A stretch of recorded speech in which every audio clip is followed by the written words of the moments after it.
Sa ibang balita, naniniwala si Senator Amy Marcos na ihahain na ang panibagong impeachment complaint laban sa kanyang kaalyadong si Vice President Sara Duterte sa February 6. Patuloy na ignigiit ng senadora na para sa pamumulitika ang mga pondong pang-ayuda na nakapaloob sa 2026 national budget. Ang balitang A to Z ni Ace Cruz.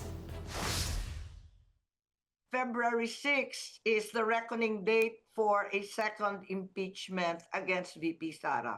Yan ang paniwala ni Presidential Sister Senador Amy Marcos, oras na magtapos ang one-year bar rule sa paghain ng impeachment complaint laban kay Vice President Sara Duterte. Wala akong kaduda-duda magfa-file ng impeachment. Parang handang-handa na eh.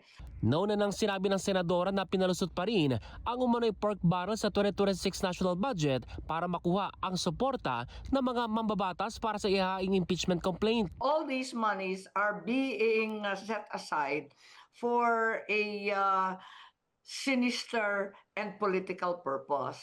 Kung impeachment ba yon, yung BARM election ba yon, o yung barangay election, parang politika ang pinag-iipunan. Dati nang iginiit ng Malacanang na walang kinalaman si Pangulong Ferdinand Marcos Jr. sakaling may maghain ng panibagong impeachment complaint laban sa bise.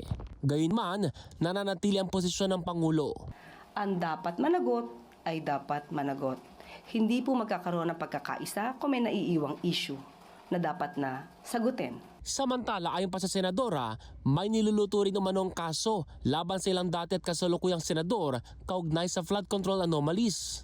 Ang balita, January 15, ang charges against certain senators will be filed.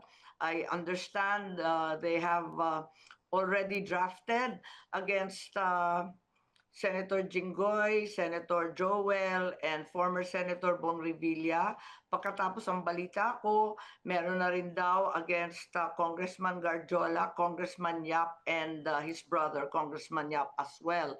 Wala pang pahayag ang mga nabanggit na pangalan, pero ayon sa senadora, kausap na niya ang ilang kapwa mambabatas na kabilang sa minority bloc. Para sa balitang A to Z, Ace Cruz.